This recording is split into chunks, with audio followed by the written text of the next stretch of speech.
Bonjour à toutes et à tous, le mois de mai est déjà terminé, ça va passer super vite, j'espère que vous vous portez bien dans ces conditions un petit peu bizarres, mais en tout cas ne vous inquiétez pas, j'ai toujours trouvé une petite sélection de fanfilms que je vais vous recommander.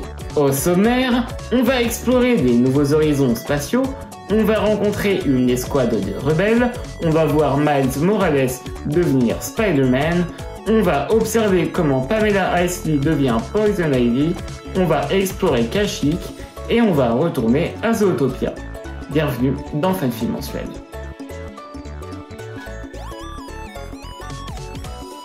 Animal Crossing est vraiment devenu le jeu non officiel du confinement. Et c'est vrai que c'est agréable de prendre l'air, de décorer son île et d'aller explorer l'inconnu. Et bien la chaîne Evil Imp nous invite à explorer encore au-delà en conjuguant la licence au futur avec un ton de science-fiction. Pas d'île déserte ici, c'est l'espace qu'il faudra atteindre. J'espère que ce genre de projet hyper original incitera d'autres créatrices à tordre Animal Crossing dans tous les sens et à créer des films avec le moteur du jeu, parce que franchement ici, c'est une sacrée réussite.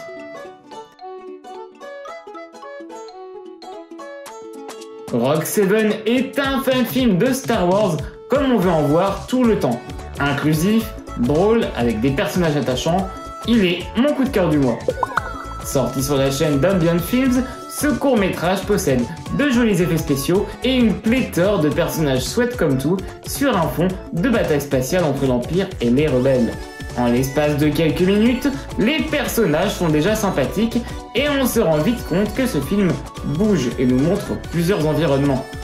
Le seul défaut, c'est qu'on en redemande malheureusement une fois terminé. Spider-Man est mort. Longue vie à Spider-Man.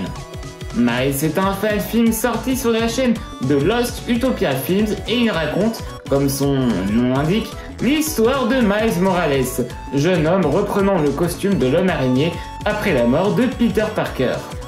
Alors, les effets spéciaux sont pas incroyables, c'est sûr, mais franchement on s'en fiche, parce que l'amour pour le super-héros transpire de partout.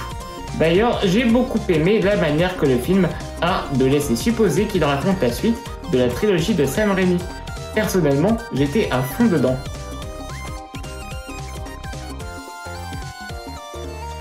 Pamela and Ivy n'a de son côté rien à voir.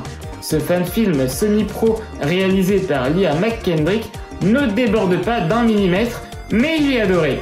Les acteurs et actrices sont géniaux, la lumière est super bien gérée, les effets spéciaux parfaitement maîtrisés, bref, tout est génial pour cette origin story de la super vilaine Poison Ivy. On y découvre une jeune Pamela en perpétuelle bagarre avec son double Ivy, et honnêtement, si c'est un peu glauque, le film est dans l'ensemble plutôt satisfaisant. En plus, je sais pas vous, mais Poison Ivy est sans aucun doute une de mes super vilaines préférées. C'est toujours un plaisir de la voir.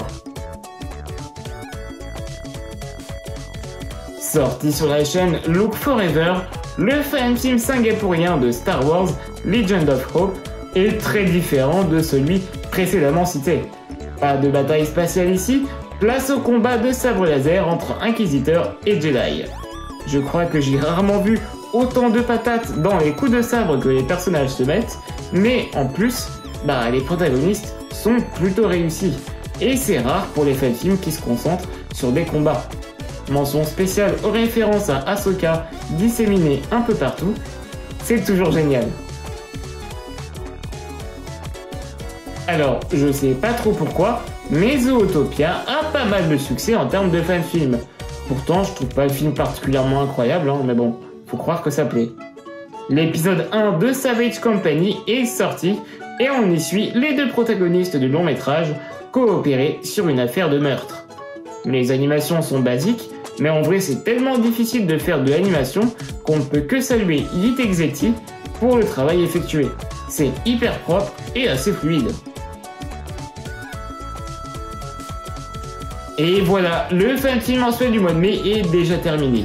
La prochaine fois que vous me verrez, je serai un homme libre, je serai enfin en vacances. En attendant, n'hésitez pas à laisser un pouce bleu si la vidéo vous a plu, à commenter pour me dire quels ont été vos fanfilms préférés, et à me suivre sur Twitter, tous les liens sont dans la description. On se quitte ce mois-ci avec un trailer d'un fan film de Cyberpunk 2077 qui promet du très très lourd. Pas de Keanu Reeves en revanche, je suis désolé. Allez, à bientôt tout le monde.